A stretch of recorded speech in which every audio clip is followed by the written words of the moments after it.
El día de hoy, nuestra prédica, amados hermanos, se llama la renovación de nuestra mente. Y bueno, comenzaré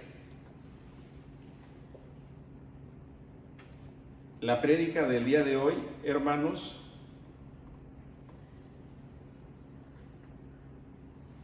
definiendo el término la voluntad de Dios.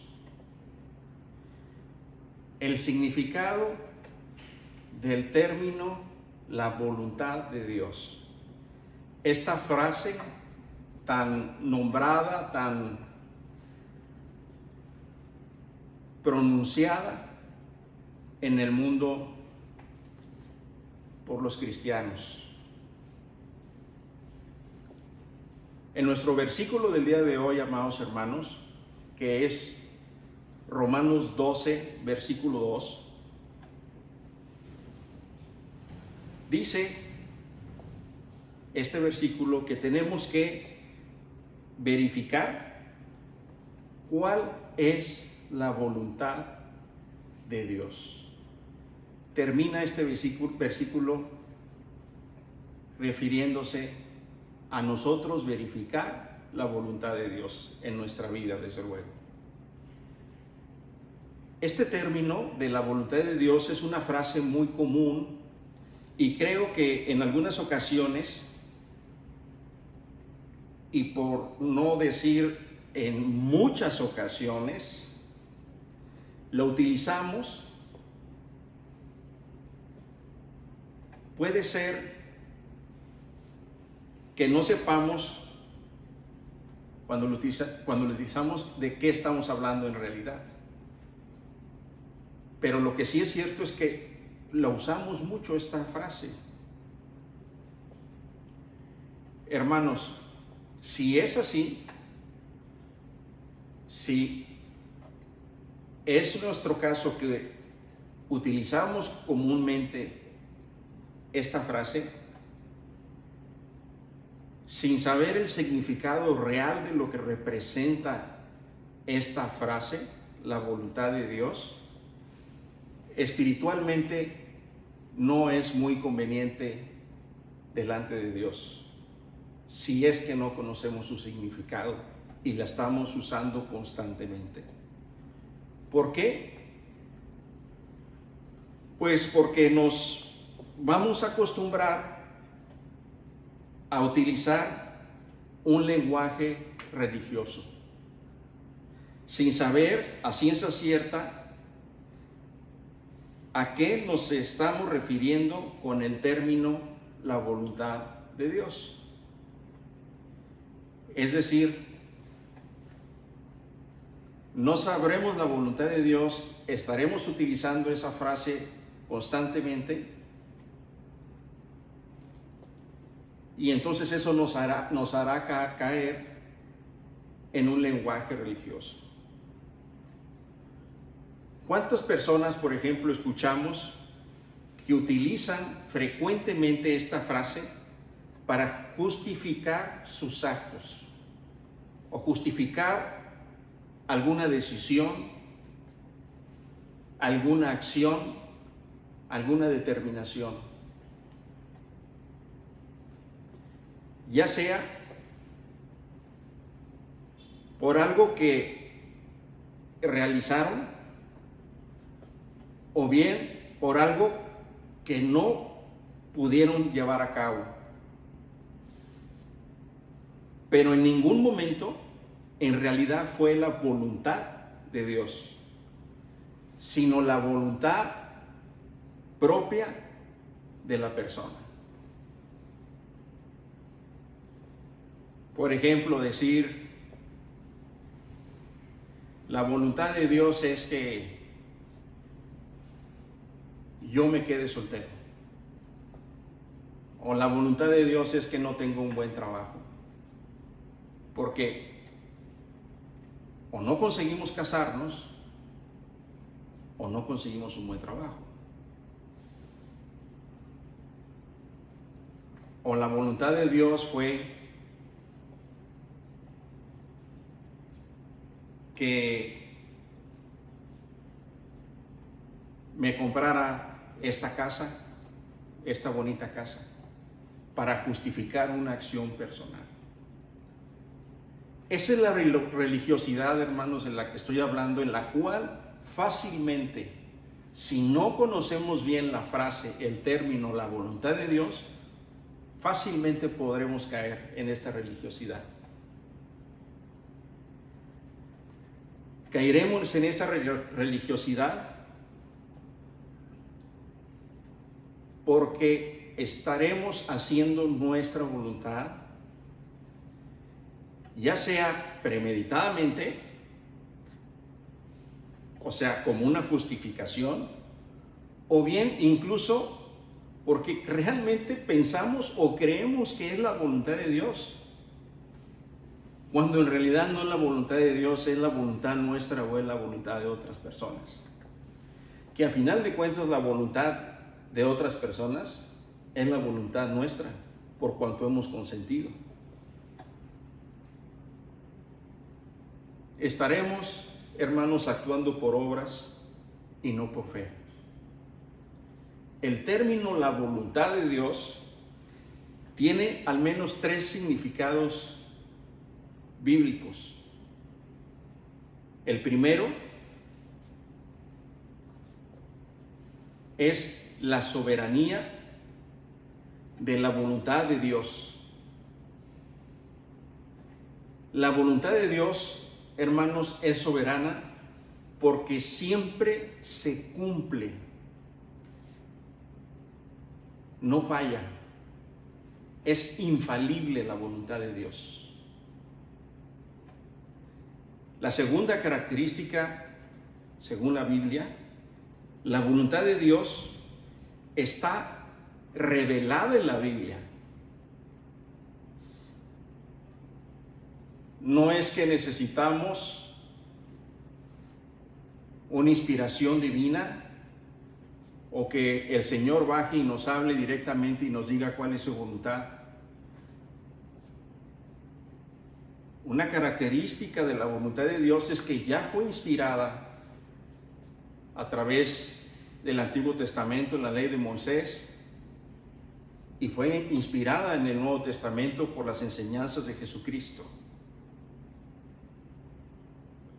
De tal manera de que la voluntad de Dios está en la Biblia y está determinada o escrita en no robarás, no darás falso testimonio contra tu prójimo, no matarás, no desearás la mujer de tu prójimo, no desearás su campo, no desearás su siervo, su buey, su asno, en fin.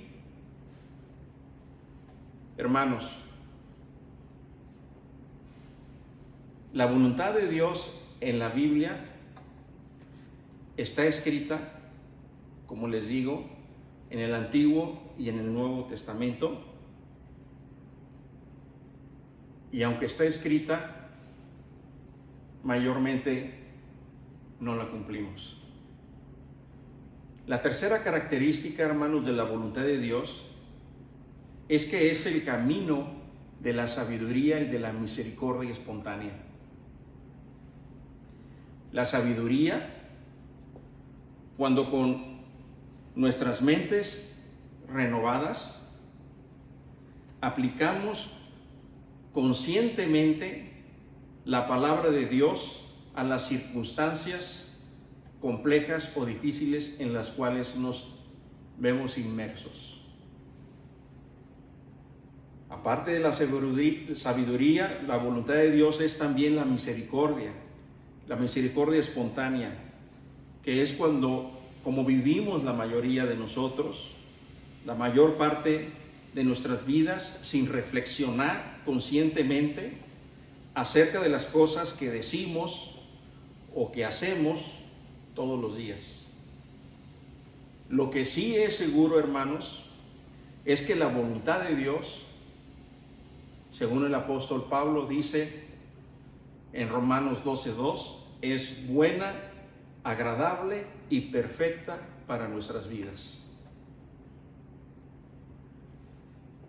Teniendo este bosquejo, esta idea general y descripción de la voluntad de Dios, adentrémonos pues, hermanos, en nuestro tema del día de hoy, que es la renovación de nuestra mente.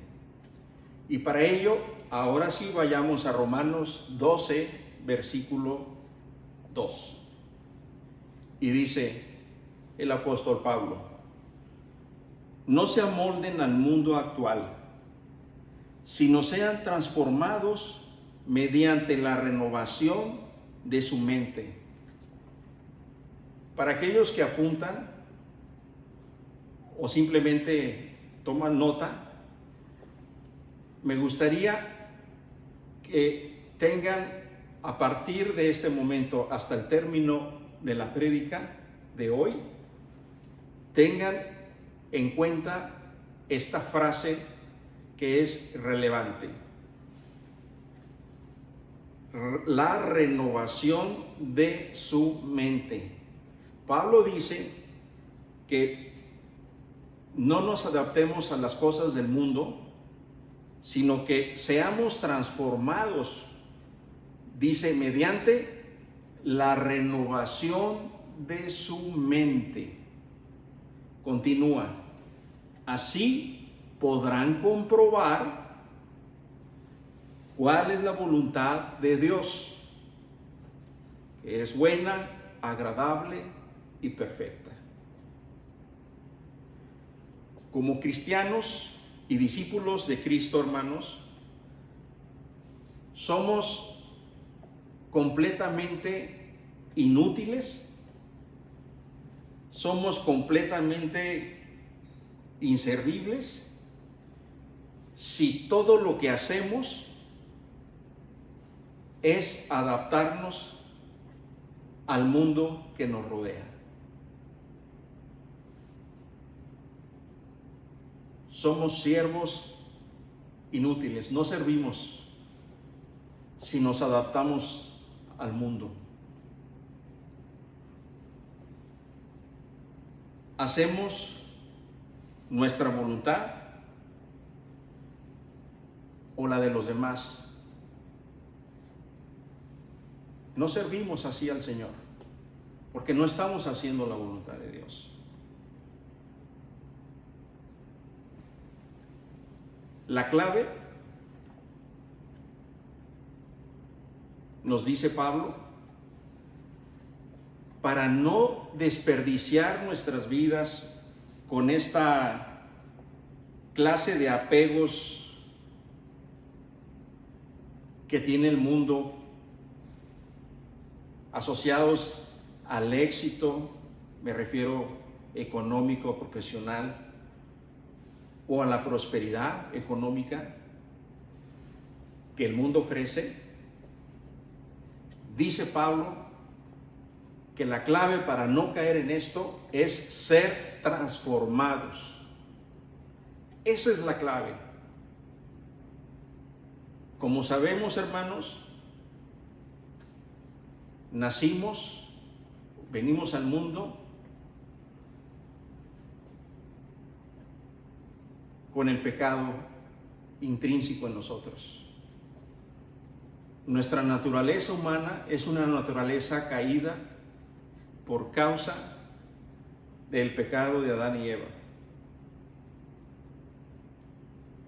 Nacemos y nuestra mente, lo vimos en la anterior prédica, es diferente a la mente de Dios. Por consecuencia, si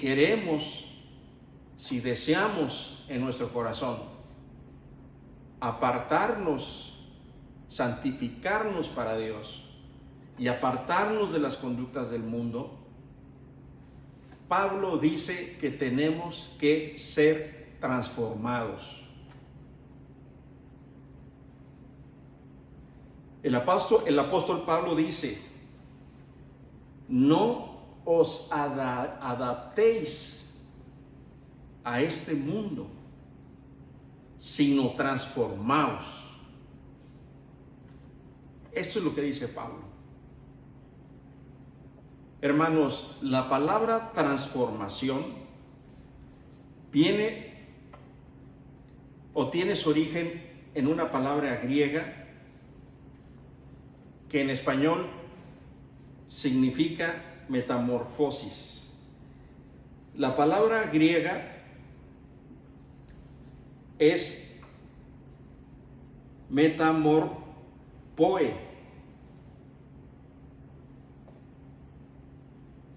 Y esta palabra significa metamorfosis. ¿Y qué es o qué significa la palabra metamorfosis? Bueno, normalmente todos en la escuela se nos enseña esta palabra y se asocia a las larvas que después se hacen mariposas. Es lo primero que nos viene a la mente con la palabra metamorfosis. Bien, la palabra metamorfosis significa o se refiere a aquello que muta, aquello que evoluciona o cambia de una forma a otra. Esa es la palabra, significa la palabra metamorfosis. Esta palabra, transformación, de la cual habla el apóstol Pablo, es utilizada tan solo una vez en los evangelios.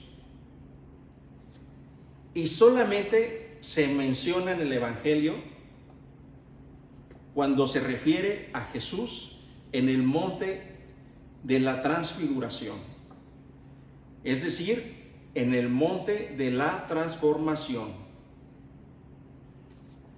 que viene de la palabra griega metamorpotee. ¿Recuerdan cuando Jesús se aparta con sus discípulos, se va con Pedro, Juan y Santiago, y a lo lejos ellos lo ven en el monte de la transfiguración con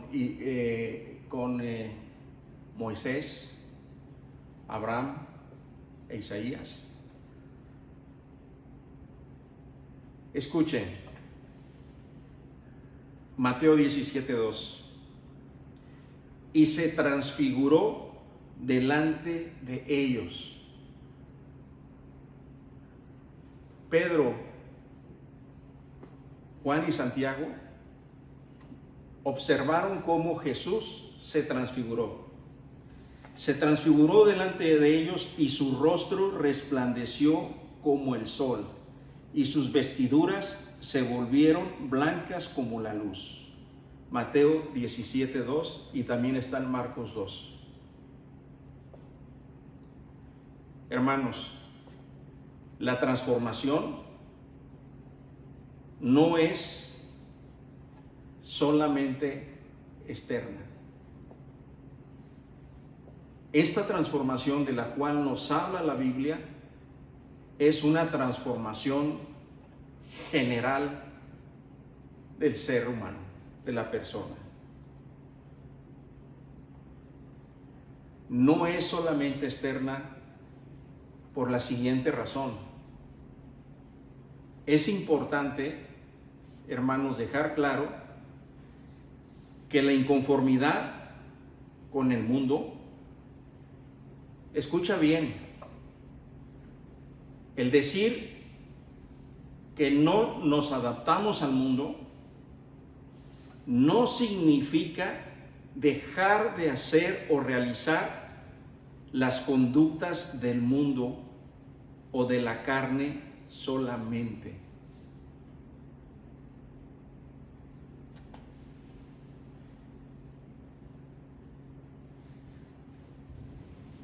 Muy importante.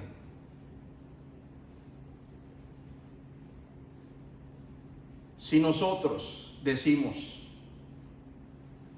o afirmamos que hemos sido transformados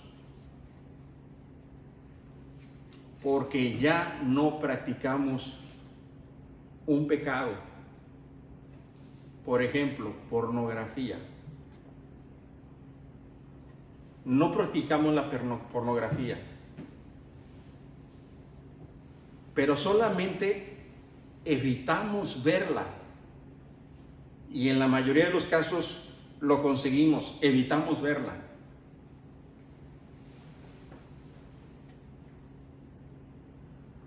La palabra dice que no por evitarla quiere decir que tu mente ha sido transformada.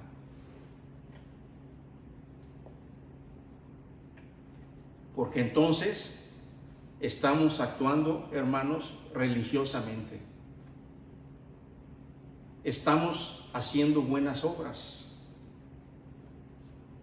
Y es tan solo eso, buenas obras. Pero nuestro corazón, nuestro ser, aún no ha sido transformado. Podemos evitar toda clase de comportamientos mundanos y sin embargo no haber sido transformados. En Mateo 17:2 dice: su rostro resplandeció como el sol y sus vestiduras se volvieron blancas como la luz. Algo así nos va a ocurrir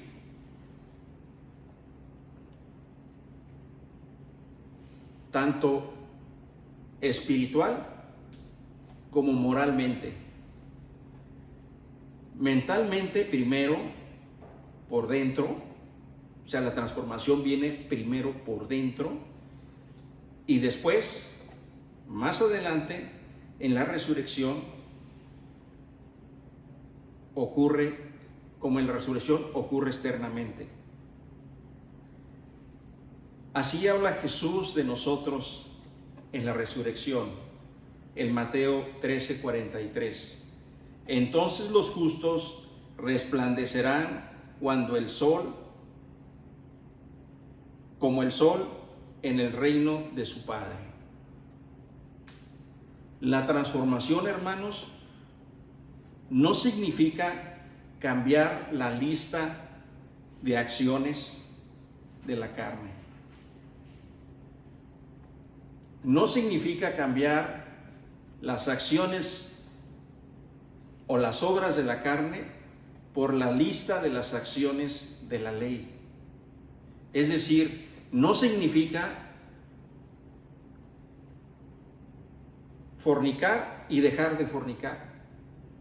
No significa dejar la carne por obedecer la ley.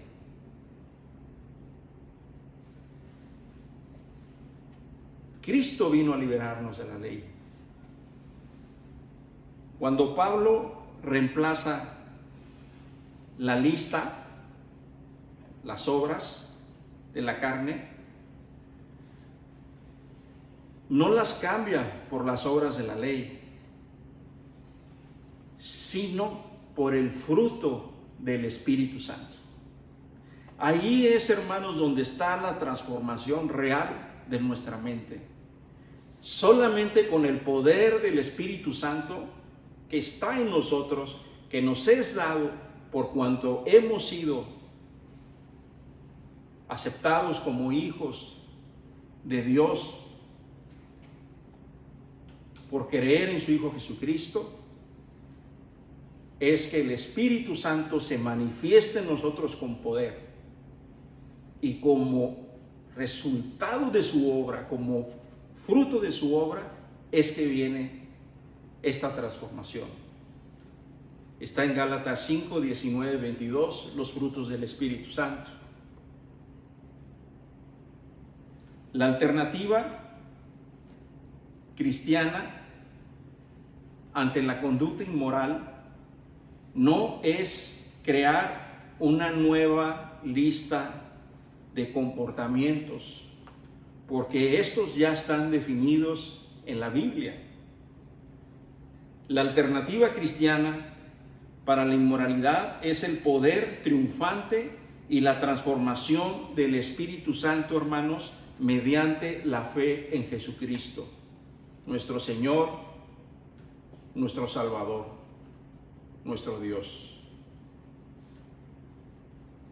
Dios nos hizo suficientes como ministros de un nuevo pacto.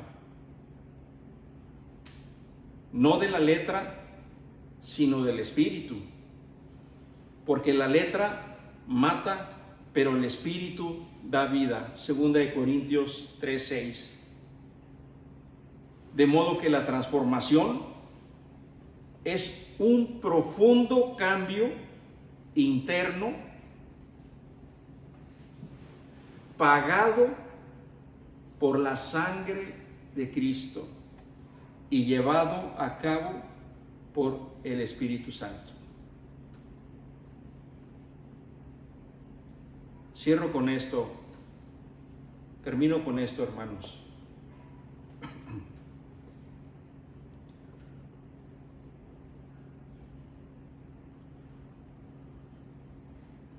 ¿Por qué vía o de qué manera entonces es que vamos a poder lograr ser transformados? Pablo dice que por la renovación de la mente. En el libro de Romanos 12:2, como ya lo vimos, se enfoca la transformación por medio de la renovación de la mente. Dice, y no os adaptéis a este mundo, sino transformaos mediante la renovación de vuestra mente. Hermanos, si anhelamos liberarnos de la conformidad y el confort de este mundo, si anhelamos ser transformados desde adentro hacia afuera y convertirnos en una persona nueva, si anhelamos dejar de ser simples cristianos, manejados por el deber, y anhelamos comenzar a hacer lo que amamos hacer, y lo hacemos porque eso es lo que amamos hacer y es la voluntad de Dios. Si es que anhelamos ofrecer nuestro cuerpo como sacrificio vivo, a fin de que toda nuestra vida sea un acto espiritual de adoración y muestre el valor de Cristo por encima del valor del mundo, entonces, hermanos, es que podremos estar preparados para que el Señor, si es su voluntad, nos conceda ser transformados mediante la renovación de nuestras mentes por causa de Cristo Jesús. Porque la transformación no viene del hombre, no viene ni nace de nosotros, sino que es concedida por el Altísimo. Porque la Biblia dice que esta es la clave, la transformación para alcanzar la transformación, la renovación de nuestra mente. Y no os adaptéis a este mundo, dice, sino que transformados mediante la renovación de vuestras mentes, dice la palabra. Amén. Oremos, hermanos. Señor, te pedimos que nos concedas la gracia de transformar nuestras mentes para poder conocer tu voluntad, que es santa, perfecta para nuestras vidas. Oramos, Señor, por aquellas personas que ya han sido llamadas por ti para poder recibirte en su corazón el día de hoy. Te pedimos, Señor, que entres en su vida y que las transformes, cambiando su manera de pensar para poder hacer tu voluntad y conocer tu voluntad, y así poder iniciar una vida en santidad que te glorifique y que te honre, Señor. Y te pedimos también el día de hoy, amado Dios, por aquellos corazones que estás preparando para poder recibirte, Señor. que tu Espíritu Santo redarguya sus corazones y los transforme, a fin de que ellos puedan encontrar gracia delante de ti, para que les concedas creer que Jesús es tu Hijo, que murió por el perdón de los pecados arrepentidos de la humanidad, y que por medio de Él hay restauración y hay vida eterna. En el nombre de Jesús te damos gracias. Amén. Hermanos, que el Señor les bendiga.